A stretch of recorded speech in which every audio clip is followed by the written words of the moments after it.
Okay, good morning guys. So, ganito yung mangyayari sa sa assessment natin, ano?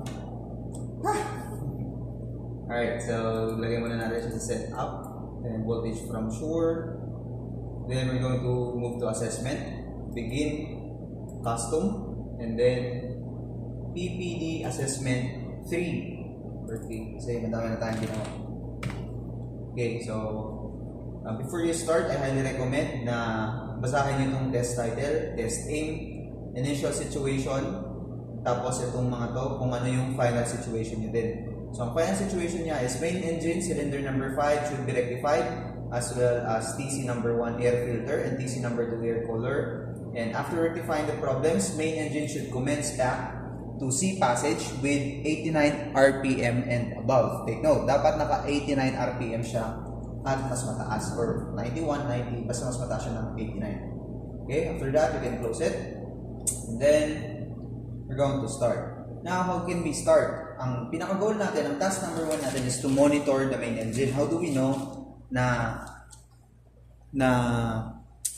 meron siyang sira? So, the first task that I have prepared for you is to create or to monitor the main engine. May bibigay ako sa inyong logbook na nakalagay doon, exhaust gas temperatures, lubricating oil pressure and temperature, cooling water, or high temperature cooling pressure and temperature after main engine, fuel temperature and pressure, and then starting air pressure. So the first one is i-record natin itong mga temperature. So wait lang, kuha lang ako.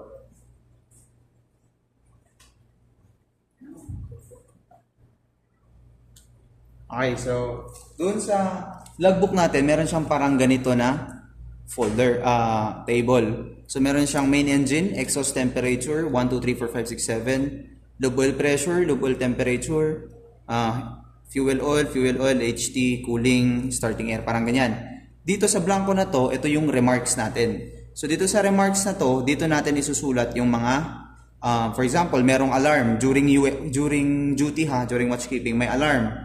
Kung paano mo siya ni-rectify, yun, isusulat mo siya. Kung kapansin mo, meron siyang alarm ngayon dyan. Nakasulat dyan is main engine cylinder oil service tank level low alarm. So I have to do something about that. I-rectify muna natin, acknowledge natin yung alarm. And then, cylinder oil service, saan ba natin makikita yan? Sa lubricating. Check natin sa lubricating. Then, tignan natin yung CO service tank doon sa gilid. CO service tank. Ito. Low level na talaga siya. So, we have to pump in from storage tank to service tank. So, kailangan kong paandarin to. Itong CO pump na nandito, i-on ko lang. Then, kapag pag maybe 75% na yung dami niya, i-off ko lang ulit.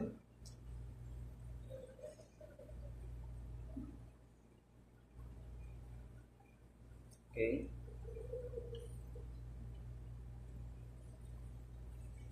Okay, okay na yan. Off na natin. So, ibig sabihin, na-rectify na natin yung alarm. Now, kapag may na-rectify tayo na alarm, sulat natin dito sa remarks. Sulat natin dun sa remarks, main engine, cylinder oil, low level. Then, lagay mo lang yung action taken mo. Let's say, fill up main engine, cylinder oil. Yan. Sulat mo lang dun sa remarks na main engine cylinder oil low level, then sulat mo lang yung action taken, fill up main engine cylinder oil. Okay? Now, for example, natapos na natin. So, naka-stop na tayo, naka-full ahead pa tayo, di ba? So, kung kapansin mo, masyado siyang magastos sa cylinder oil. So, may alarm, di ba? So, ang unang-una pala is, i-record muna natin itong mga kailangan nating i-record para ma-diagnose natin kung ano yung sira niya. So, record natin itong mga temperature, 345, 346, 344. So, isusulat ko lang siya dito sa logbook. 45, blah, blah, blah, blah, blah. Now, na-record ko na. And then, kung mapapansin mo dun sa record mo, medyo mas mataas yung temperature ni number 5 cylinder. So, hayaan na muna natin na ganyan. So, since i-record din muna natin itong mga kailangan nating i-record. So, dito tayo makikita ng information yan dito. May makikita naman natin dito. So sa fuel meron siyang 8.0 bar and then 126 bago siya pumasok ng main engine. So susulat ko ngayon siya. Sa fuel oil pressure 8.0. Sa fuel oil temperature is 126 degrees Celsius dito. Okay?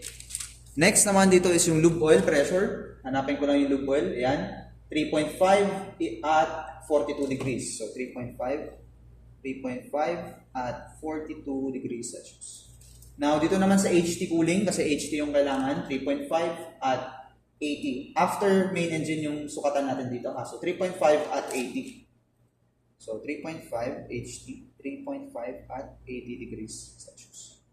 Now, punta rin tayo sa starting air. Ito, compressed air. Pressure before starting valve. Ito, this is the most important.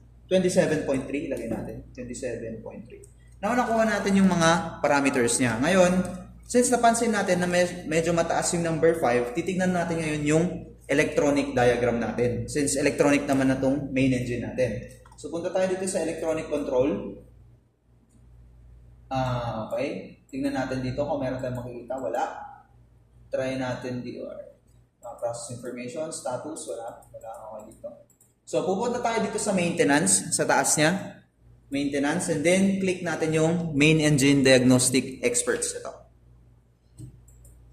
Pag nakita ninyo, magpapakita na ngayon yung mga problema niya dun sa diagnostics natin. Sabi niya dito, dirty air filter, apply air filter cleaning, and then dirty air cooler, apply air cooler cleaning. So we have to take down note. Isusulat natin ngayon siya dito sa remarks natin. So let's say TC number 1, dirty air filter.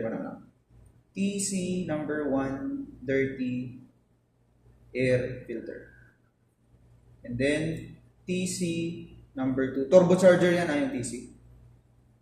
Dirty air cooler. Dirty air cooler. Yan. And then, check natin dito sa combustion niya. So, kung dito sa combustion, makikita ninyo, there is already, may pula. May pula. So, ibig sabihin, pag may pula, ibig sabihin, malala na yan. Pula na nga eh. Ngayon, isusulat mo pa rin siya dito sa remarks mo. Dito sa remarks. Para kapag mag-maintenance ka na, alam mo kung ano yung i-maintain mo. So, sulat mo na lang siguro, low compression pressure, cylinder number 5, low compression pressure. Yan. Then, meron pa dito isa, exhaust temperature after cylinder is masyadong mataas. So, sulat mo din, cylinder number 5 ay temp. Exhaust gas, high temperature. Pala yan. Parang nilalagbok mo lang siya lagi doon sa remarks mo. Now, since alam na natin na yun yung problema niya, we can also take a look dito sa cylinder pressure or dito sa main niya. Nakita mo dito, pwede kang tumingin. Let's say number 1. Yan yung pressure ng number 1. Dito sa curve, tingnan niyo yung curve. Nasa normal siya. Number 2, nasa normal din. Number 3, nasa normal din. Number 4, same. Pero yung number 5, tingnan mo, the difference. Bigla siyang bumagsak. So, ibig sabihin, there is something wrong with number 5. So, if there is low power, mababa yung mean niya, mababa yung compression pressure niya, then, i-apply na natin yung diagnostics natin. So, what could be the problem? Let's say, worn yung cylinder number 5 or the piston rings is already worn. So, ang gagawin natin, we have to stop the engine and then we have to overhaul it kasi kapag hayaan natin na ganyan, mas magkakaroon siya ng madaming sira. So, the decision that you're going to make is to stop the engine, overhaul it, or palitan natin ng bago and then run the engine again. So, bago tayo mag-slow down, dapat kailangan nating magpaalam from engine room to bridge. Diba? Kasi na-diagnose na natin eh. Alam na natin yung mga gagawin natin. So, kailangan nating palitan yung or linisin yung number 5 or i-rectify yung number 5. So, tawag tayo sa bridge. Magpaalam tayo kung pwede ba tayong huminto, kung nasa tamang lugar ba tayo para huminto, or whatever, i-consult din natin kay kapitan. So, example is, dapat meron naman tayong mga radyo dito. I will provide you the spills needed paano makipag-communicate sa bridge. So, let's say, ganito, engine control room station number 1, yung pangalan ng ating station. So, para tumawag tayo sa bridge, i-discuss ko na lang siya in the class para hindi masyadong mahaba to. Purely simulator lang. Okay? So, since, let's say, nakapagpaalam na tayo sa bridge, nakapagpaalam na, and then there are things that needs to be done, mag-follow lang tayo kung ano yung command ni bridge. So, for example, okay na, inalaw na tayo na mag-slow down. So, ang unang-una natin ginagawa pag mag-slow down is, of course, to decrease our RPM. So, lagay natin una siya sa, yung control natin is nasa bridge muna. Diba? Nasa bridge muna yung control natin. Ito, control mode, nasa bridge muna. So, kailangan natin siyang i-slow down. Lagay natin yung, sa bridge control, dun sa gilid, ilagay natin siya sa full speed para mag-slow down siya. Pagkalagay natin sa full speed, bababa na yung RPM niyan, pipindutin na ngayon natin yung standby. Kasi we're already going on standby. Okay? Pag naka-standby tayo, you have to make sure na dalawang generator yung tumatakbo. So since naka-standby na, we have to locate the power plant. Since yan, tingnan mo may nag-alarm na naman. Pero there is no need for you to record na ito kasi alam mo naman na nag-slow down ka. Okay, so i-acknowledge lang natin. Okay, so kailangan natin magpa-under ng bagong generator. So bubuksan mo yung valves. Ito yung common mistake nyo noon. You have to open the valve sa compressed air and then valve para sa fuel. Pagbukas na yan, lagay mo tong DG number 2 to manual and then start it. Okay? Pag naka-start na yan, punta tayo dun sa switchboard. Of course, i-synchronize na natin. Alam nyo na paano mag-synchronize. Hindi ko na ituturo.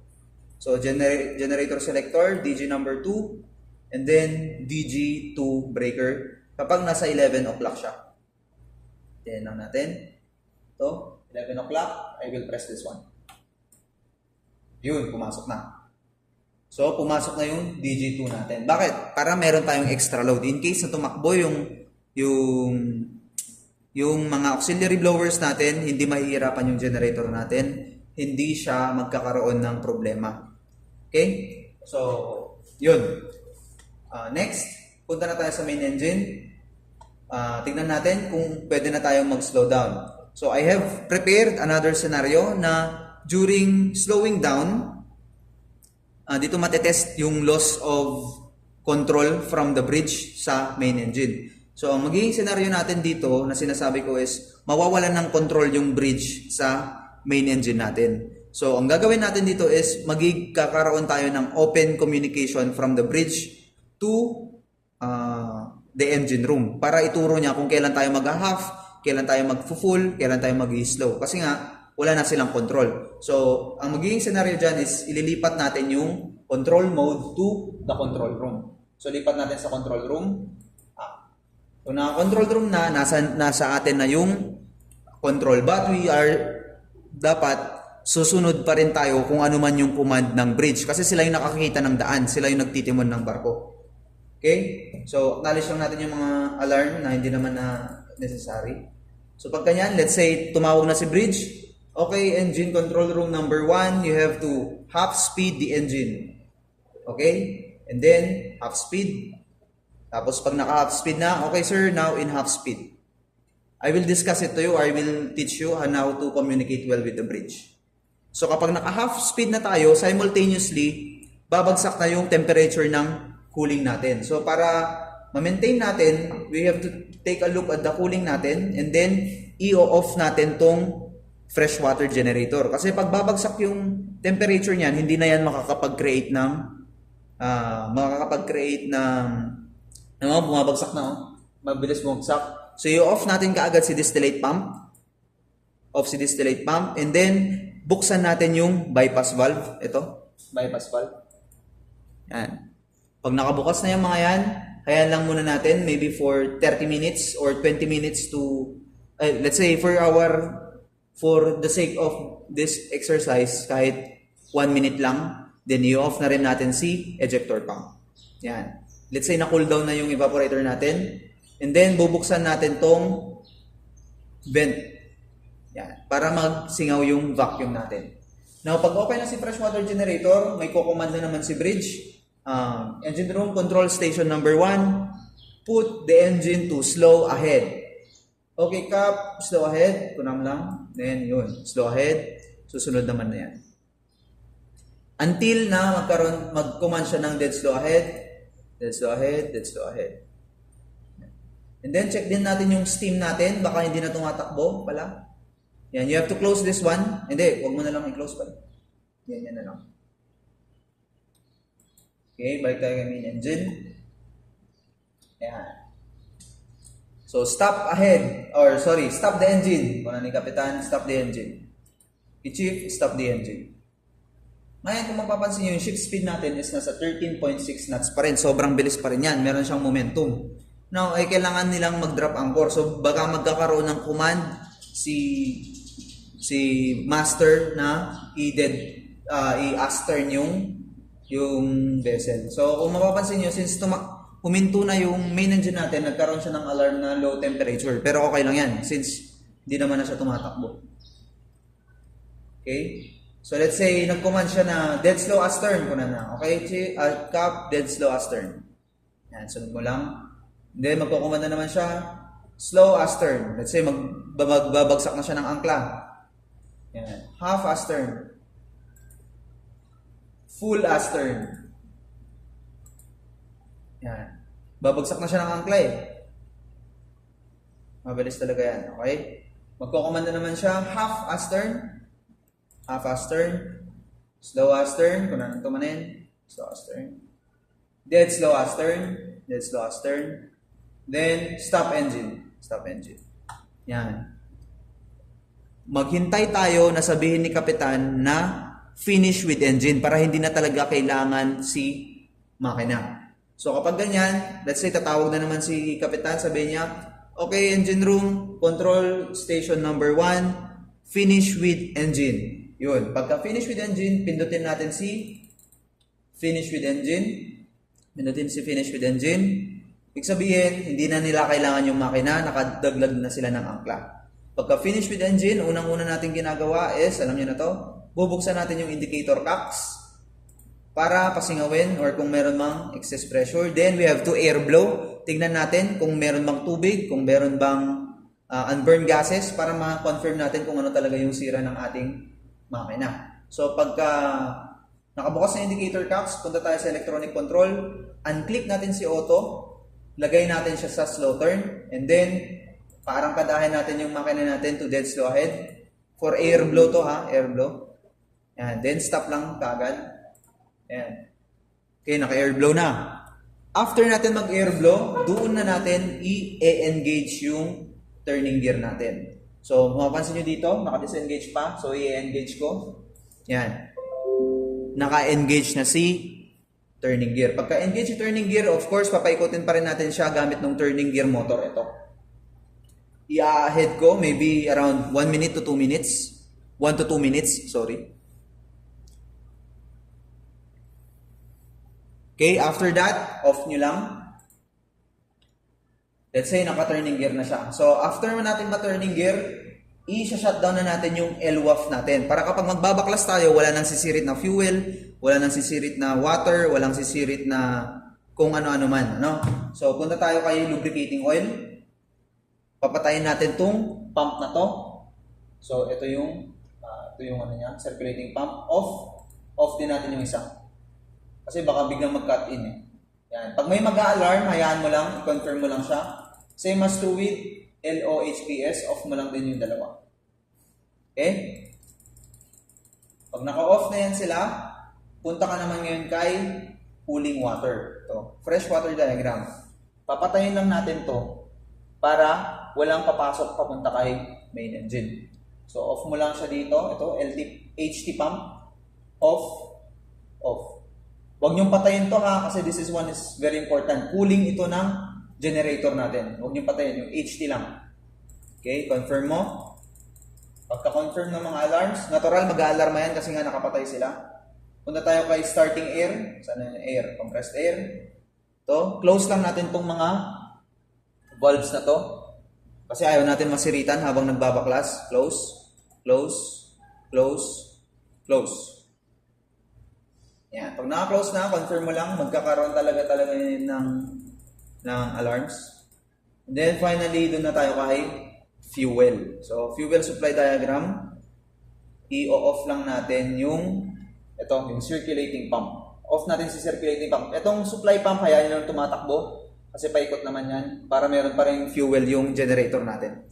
So, circulating pump lang ito. Circulating pump. Off mo yung isa, off mo din yung isa. Dapat naka-off parehas.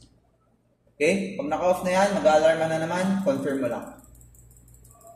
Kapag okay na yan, naka-off na yung LWAF natin, pwede na tayong magbaklas ng main engine. Pwede na nating gawin yung information na meron tayo, pwede na nating ayusin yung fault na nahanap natin. So, paano ba mag-ayos? Pupunta lang tayo dito kay maintenance. Maintenance. ME repairs. And then, gawin mo lang kung ano yung mga repairs na kinakailangan. Diba, dun sa note natin kanina, meron tayong sira sa TC number 1, air filter. So, ito, sa turbocharger number 1, air filter cleaning. Pindutin mo lang. Okay mo. Then, TC number 2, dirty air cooler. Air cooler cleaning. Yan. Okay mo lang. And then, cylinder number 5, cylinder overhaul. Ha? Yan. Isang beses lang na pipindutin. Pagka okay na yan, close mo na.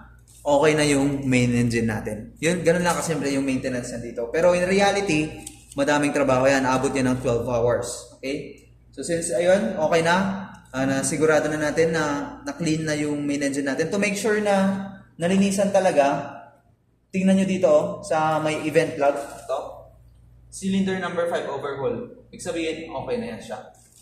So kapag okay na yan, magpro-proceed na naman tayo para patakbuhin na natin si main engine. Ibalik natin siya doon sa rank up na 91 RPM or 89 and above RPM.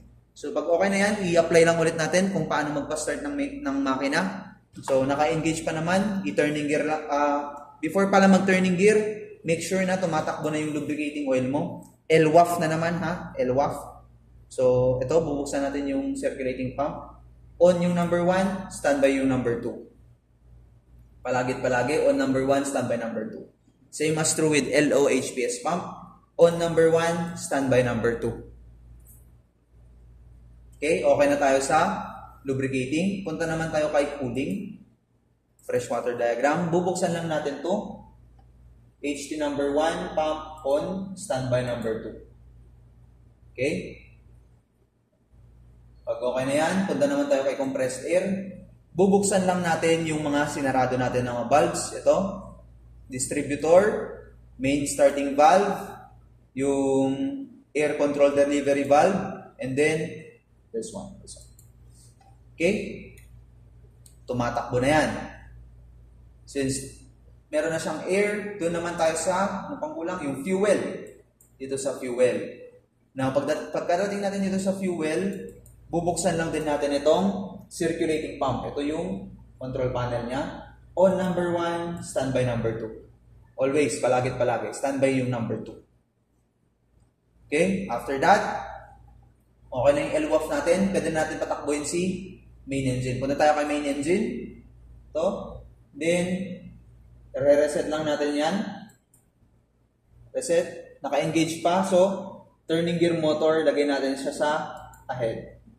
Yan. 1 to 2 minutes para maipaikot natin ng maayos yung crankcase natin at saka yung mga pistons. Para mag-play siya, meron siyang play. Kasi kakabaklas lang natin eh. Para mag-circulate na yung lubricating oil. Okay, so let's say tapos na yung 1 to 2 minutes. O-off lang natin si turning gear motor. Off. After that, disengage na kaagad tayo. After mag-disengage, lagay natin sa main engine electronic control. Okay, meron na namang nag-alarm habang nagpapaandar tayo. Mapapansin niyo, diesel generator number 1, lubricating oil inlet pressure, low alarm. So, very crucial, lubricating oil yan ha. Confirm mo, punta ka kaagad sa power plant. Tingnan mo yung problema niya. Ito, madumi na, may pula na. Ibig sabihin, madumi. So, change over mo siya sa B. Tapos, linisan mo. Pagkalinis, pwede mo siyang ibalik or pwedeng dyan na lang muna. Up to you kung ano yung gagawin mo. So kapag okay na yan, reset mo lang tong alarm niya, hindi naman siya namatay.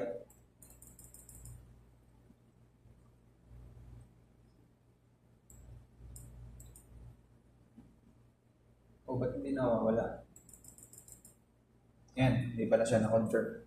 So pag okay na yan, balik tayo kay main engine, papatakbuhin na natin sa main engine, di ba? So disengage natin. Punta tayo kay main engine electronic control. Punta natin sa auxiliaries. Sa scavenge air, naka-auto naman na yung blower, so hindi ko na igagalawin yan.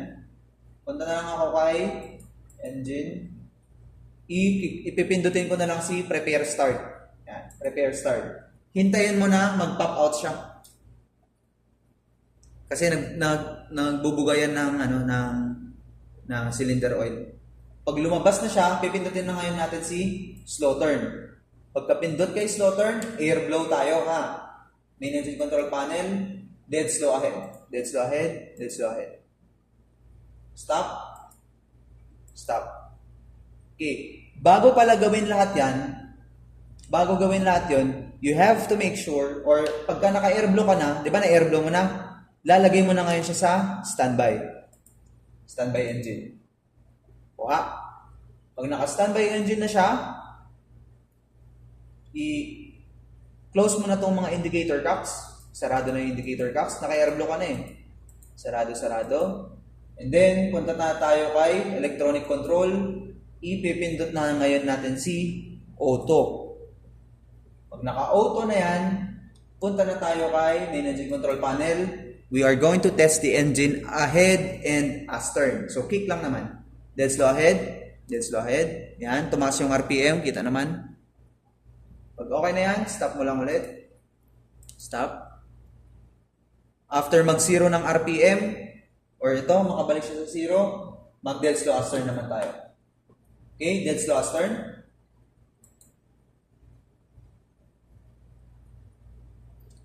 Okay, kick lang naman, stop mo lang ulit. Okay. So, since okay na, yung stop natin, mag-aarangkada na ngayon tayo gamit yung ite-testing din pala natin yung control natin sa bridge kasi nga kanina sira, di ba? So lalagyan natin siya sa bridge. Then testing din natin ng dead slow ahead and dead slow astern. So dead slow ahead muna. Yun, gumana na siya. Then stop.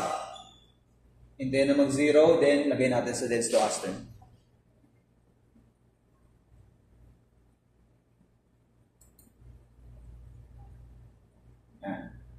Okay, so gumagana na yung bridge control natin. So wala na tayong problema.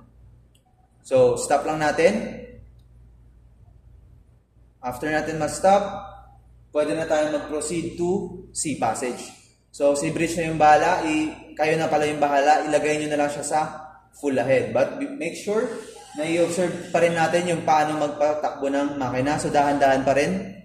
So then slow ahead, hintayin na mag-stabilize, then slow ahead naman sunod.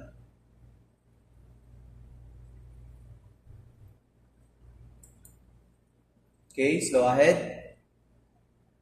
After ng slow ahead, hintayin. Arangkada na yan. Arangkada na.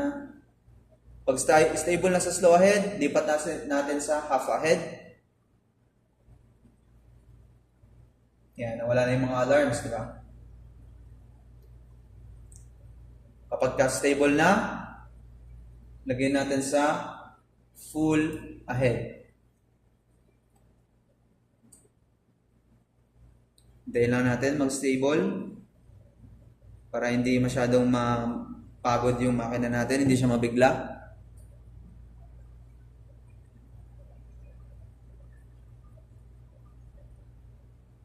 And then habang nag-aarangkada ka, you also need to observe yung mga temperatures. Kung is it still in optimum, kung wala na ba yung deviation niya kanina na malaki, kung okay naman ba yung mga pressure at saka temperature niya na importante, no? So, pagka nakaganyan na, think yung full speed niya is nasa 70 lang. So, pwede na natin ilagay sa nav full. So, nav full mo lang. And then, pindutin natin yung at C. Yan. Pag naka-nav full na tayo, naka-ATSI na, kailangan na natin patayin yung isang generator. So, lagyan natin sa power plant. Papatayin natin itong generator na to. So, paano ba mag-change over? Doon tayo sa main switchboard. Babahan natin yung sa DG2. Babahan mo yung frequency niya para yung load niya na 0.24, ilipat niya dito sa DG number 1. So, frequency i-adjust mo lang. Adjust mo. Sige, adjust lang. Frequency adjuster. Adjust.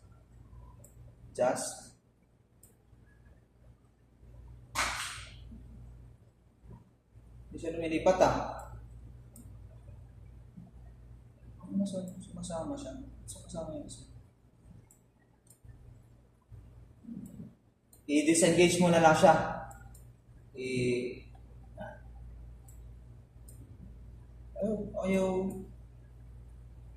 Ayaw sumama. Okay.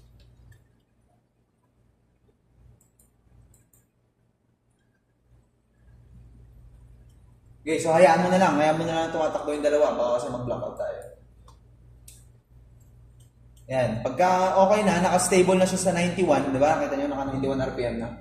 91 RPM, nasa 91 RPM na rin siya.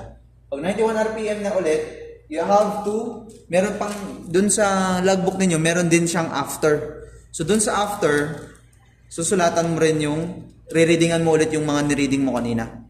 Dodoblein mo lang yung reading para mapag-compare natin kung ano ba yung meron nung una and then meron nung pangalawa. Tapos pag ma-compare mo na, makipag-confirm mo na siya na okay na yung temperatures, hindi na katulad nung kanina. Diba? So, if you want to make sure again, pwede ka rin dito pumunta sa ME combustion. Makikita mo dito, yan. Kung okay na siya, so cylinder number 1, cylinder, ito, yung mga min-indicated pressure deviations, hindi na siya, wala na yung masyadong malaki na gap. So, pwede mong i-check, 2, 3, 4, 5, hindi na siya bumababa. Okay na. Ibig sabihin, okay na yung main engine mo. If you want to make sure again, pwede ka rin pumunta dito sa maintenance, diagnostic expert, then wala na yung mga alarms katulad kanina. Punta ka ng combustion, wala na, maayos na yung takbo niya. See? So, since okay na siya, pwede mo na siyang i-assessment and then press end. Yan. Tapos,